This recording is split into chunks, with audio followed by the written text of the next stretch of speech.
ಪ್ರಾಥಮಿಕ ಶಾಲೆಯಲ್ಲಿ ನಶಾಮುಕ್ತ ಭಾರತ ಅಭಿಯಾನ ಕಾರ್ಯಕ್ರಮ ಹಮ್ಮಿಕೊಳ್ಳಲಾಗಿತ್ತು. ಈ ವೇಳೆ ರಾಷ್ಟ್ರ ಪ್ರಶಸ್ತಿ ಪುರಸ್ಕೃತ ಶಿಕ್ಷಕ ಟಿಪಿ ಉಮೇಶ್ ಅವರು ಮಾತನಾಡಿದ್ದು, ಸಮಾಜವನ್ನು ದುಶ್ಚಟಗಳಿಂದ ಮುಕ್ತಗೊಳಿಸಿ ಆರೋಗ್ಯಕರ ಮತ್ತು ಜಾಗೃತ ಜೀವನದ ಮಕ್ಕಳು, ಯುವಕರು ಮತ್ತು ಸಾರ್ವಜನಿಕರನ್ನು ಪ್ರೇರೇಪಿಸುವ ಉದ್ದೇಶದಿಂದ ನಶಾಮುಕ್ತ ಭಾರತ ಅಭಿಯಾನ ಹಮ್ಮಿಕೊಳ್ಳಲಾಗಿದೆ. ಇನ್ನು ದುಶ್ಚಟಗಳು ದುರ್ಮಾರ್ಗಕ್ಕೆ ದಾರಿಯಾಗಿ ಮಾನವನ ವ್ಯಕ್ತಿತ್ವ ಅಧಪತನಕ್ಕೆ ತಳ್ಳಲ್ಪಡುತ್ತೆ ಎಂದು ಅವರು ತಿಳಿಸಿದರು.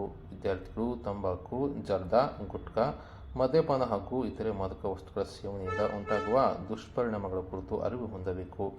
ಆರೋಗ್ಯಕರ ಜೀವನ ಶೈಲಿಯನ್ನು ರೂಢಿಸಿಕೊಳ್ಳಬೇಕು. ಓದುವ, ಬರೆಯುವ, ಕಲೆ, ಸಾಹಿತ್ಯ, ಸಂಗೀತ, ಕ್ರೀಡೆ, ನೃತ್ಯ ಮತ್ತು ಸ್ವ-ಉದ್ಯೋಗ ಕುಲಕಸಬುಗಳ ಕಡೆ ವಿದ್ಯಾರ್ಥಿಗಳು ಸದಾ ಗಮನ ನೀಡಿದರೆ ಮಾನವ ಅಭಿವೃದ್ಧಿ ಸಾಧ್ಯ ಎಂದು ತಿಳಿಸಿದರು. ಈ ಸಂದರ್ಭದಲ್ಲಿ ವಿದ್ಯಾರ್ಥಿಗಳು ಮಾದಕ ವಸ್ತುಗಳಿಂದ ದೂರವಿರೋಣ, ಆರೋಗ್ಯಕರ ಭಾರತ ನಿರ್ಮಿಸೋಣ, ನಶೆ ಬೇಡ, ಶಿಕ್ಷಣ ಬೇಕೆಂಬ ಘೋಷಣೆಗಳನ್ನು ಕೂಗಿದ್ದು, ಈ ಮೂಲಕ ಗ್ರಾಮಸ್ಥರಿಗೆ ಜಾಗೃತಿ ಮೂಡಿಸಿದರು.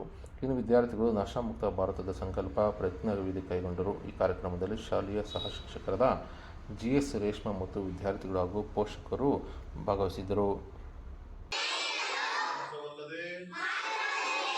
ನಾವು ಎಲ್ಲ ಮಾದಕ ವ್ಯಸನದಿಂದ ಮುಕ್ತರಾಗುತ್ತೇವೆ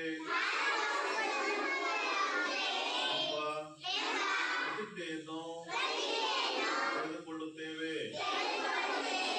ಬದಲಾವಣೆ ನಮ್ಮಿಂದಲೇ ಪ್ರಾರಂಭವಾಗಬೇಕಿದೆ. ನಾವೆಲ್ಲರೂ ಒಟ್ಟಾಗಿ ನಮ್ಮ ರಾಜ್ಯ ಕರ್ನಾಟಕ, ನಮ್ಮ ಜಿಲ್ಲೆ ಚಿತ್ರದುರ್ಗವನ್ನು ಮಾದಕ ವ್ಯಸನದಿಂದ ಮುಕ್ತಗೊಳಿಸಲು ನಿರ್ಧಾರ ತೆಗೆದುಕೊಳ್ಳುತ್ತೇವೆ. ನಮ್ಮ ದೇಶವನ್ನು ಮಾದಕ ವಸ್ತು ವ್ಯಸನದಿಂದ ಮುಕ್ತಗೊಳಿಸಲು ನನ್ನ ಕೈಲಾದಷ್ಟು ಸಾಧ್ಯವಿರುವ ಎಲ್ಲ ಪ್ರಯತ್ನ ಮಾಡುತ್ತೇವೆ ಪ್ರತಿಜ್ಞೆ ಸ್ವೀಕರಿಸುತ್ತೇನೆ. ಜೈ ಹಿಂದ್. ಮದ್ಯಪಾನ ಆರೋಗ್ಯಕ್ಕೆ ಹಾನಿಕರ, ಗಾಂಜಾ ಸೇವನಕ್ಕೆ ಹಾನಿಕರ, ಧೂಮಪಾನ ಆರೋಗ್ಯಕ್ಕೆ ಹಾನಿಕರ, ಗುಟ್ಕಾ ಆರೋಗ್ಯಕ್ಕೆ ಹಾನಿಕರ, ಅಫೀಮ್ ಆರೋಗ್ಯಕ್ಕೆ ಹಾನಿಕರ, ಮಾದಕ ವಸ್ತುಗಳು ಆರೋಗ್ಯಕ್ಕೆ ಹಾನಿಕರ.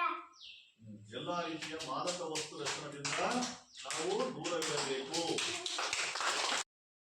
ಅಮೃತಾಪುರ ಗ್ರಾಮದ ಸರ್ಕಾರಿ ಪ್ರಾಥಮಿಕ ಶಾಲೆಯಲ್ಲಿ ನಶಾಮುಕ್ತ ಭಾರತ ಅಭಿಯಾನ